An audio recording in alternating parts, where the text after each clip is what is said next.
गणनायकाय गणदैवताय गणाध्यक्षाय धीमहि गुणशरीराय गुणमण्डिताय गुणेशानाय धीमहि गुणातीताय गुणाधीशाय गुणप्रविष्टाय धीमहि एकदन्ताय वक्रतुण्डाय गौरीतनयाय धीमहि गजेशानाय भालचन्द्राय श्रीगणेशाय धीमहि एकदन्ताय वक्रतुण्डाय गौरीतनयाय धीमहि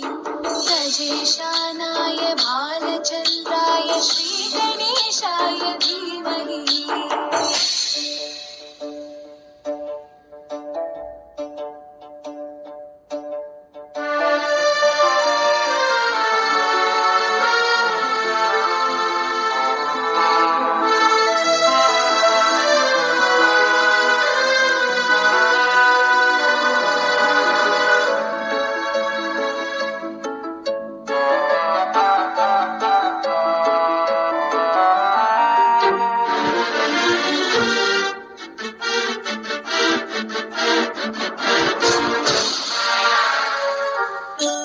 गानचतुराय गानप्राणाय गानान्तरात्मने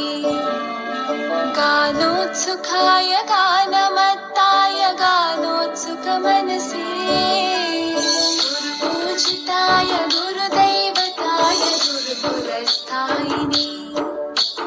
गुरुविक्रमाय गुह्यप्रवराय गुरवे गुणगुरवे गुरुदैत्यकलक्षेत्रे गुरुदैवसखाराजाय गुरुपुत्रपरित्रात्रे गुरुकाकण्ठकण्टकाय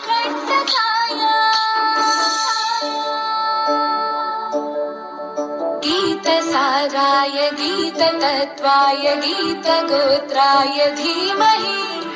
गूढगुल्फाय गन्धमत्ताय गोजयप्रदाय धीमहि गुणातीताय गुणाधीशाय गुणप्रविष्टाय धीमहि एकदन्ताय वक्रतुण्डाय गौरीतनयाय धीमहि गजेशानाय भालचन्द्राय श्रीगणेशाय धीमहि एकदन्ताय वक्रतुण्डाय गौरीतनयाय धीमहि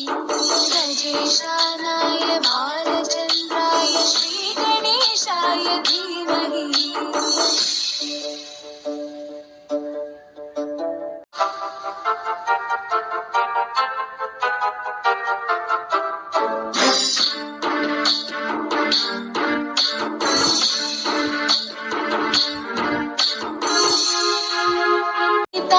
ग्रन्थगेयाय ग्रन्थान्तरात्मने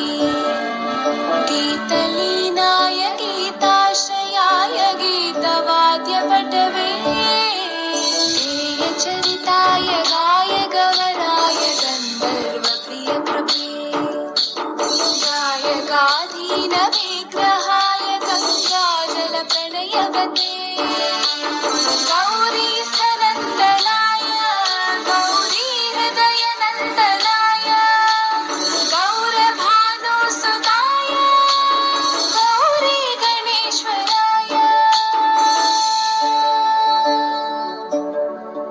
गौरीप्रणयाय गौरीप्रवणाय गौरभावाय धीमहि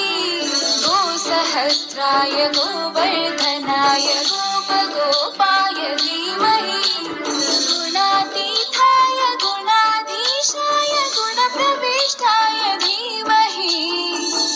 एकदन्ताय वक्रतुण्डाय गौरीतनयाय धीमहि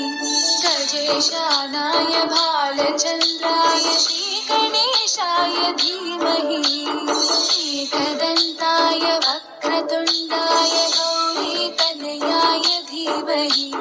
गजेशानाय भालचन्द्राय श्रीगणेशाय धीमहि।